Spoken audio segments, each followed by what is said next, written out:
Hello বন্ধুরা, শুভ দুপুর সবাইকে। আর আজকে অনেক দিন পর আমি একটা রান্নার ভিডিও নিয়ে আসলাম। আর এখানে রান্না করতে নিচ্ছি আমি পাবদা মাছ। দেখো পাবদা মাছ যে হারে ফোটা আরম্ভ হয়েছে, আমি একদম উপায় না পেয়ে কুলা দিয়ে ঢেকে ঢেকে আমি মাছগুলো ভাজলাম। যাই হোক, আমি এখন মাছগুলো ভাজার পর এখানে গুলশা আর পাভো মাছের, পাভো বাংলায় পাবদা বলে, আর সেই পাবদা মাছ রান্না করব। আজকে নতুন সবজি মূলা আর আলু দিয়ে রান্না করবো আজকে মাছটা। তার জন্য আমি কড়াইতে, দেখো মাছ ভাজা কড়াইতে তেল দিয়ে দিলাম। দেওয়ার পর আমি এখানে পেঁয়াজ রসুন দেবো না, আমি কিছু দেবো না। এখানে আমি পাঁচফোড়ন দিয়ে দেবো। পাঁচফোড়ন দেওয়ার পর পাঁচফোড়নটা ভাজা হয়ে গেছে। এখন আমি দিয়ে দেবো আলু আর মূলা, কেটে রাখা আলু মূলাগুলো দিয়ে দিব। তারপর দেওয়ার পর আমি দেখো আলু আর মূলাগুলো দিয়ে দিলাম।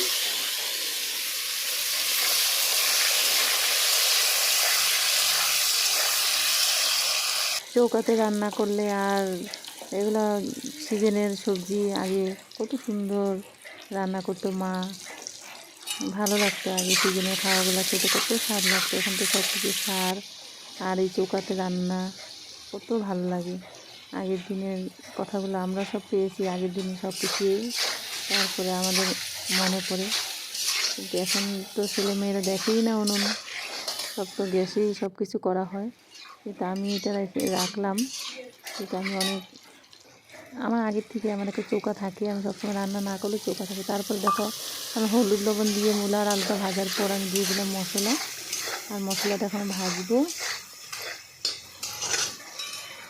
আমার খুব শখ আছিল একটা, আমি লোহার কড়াই আনতে। আমি ছোটোকালে দেখতাম আমাদের মা সবসময় লোহার কড়াইতে রান্না করতে, চৌকাতে। আর তারপর আমার এতগুলো কড়াই আছে, কিন্তু আমার তাও মনে হয় একটা লোহার কড়াই আনি। তারপর আমি এতে 550 টাকা দিয়ে লোহার কড়াইটা কিনে এনেছি, আর 6 মাস হয়ে গেল। এখন চৌকা জ্বালাইলে এটা রান্না করতে খুব ভালো লাগে। তারপরে এই যে মাছগুলো আমি এখন দিয়ে দিব ঝোলে।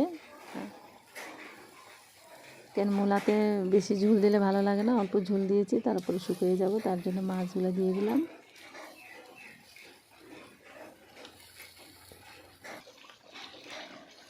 দেখো আওয়াজটা, দেখো এই আওয়াজটা গ্যাসে হয়, গ্যাসে কিন্তু মাছ ঝোল উতলালে এই আওয়াজটা হয় না।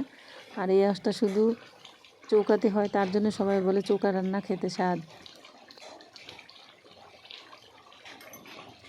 এখন আমি মাছগুলো দিয়ে দিব।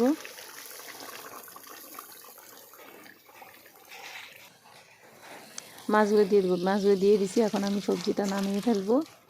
এই যে আমি নামিয়ে দিলাম মাছটা। দেখো ঝোলটা কেমন হয়েছে দেখতে তোমরা কমেন্ট করে বলবে। আমার আজকে রান্নার ভিডিওটা যদি তোমাদের ভালো লাগছে, তাহলে তোমরা লাইক কমেন্ট করবে প্লিজ। বাই।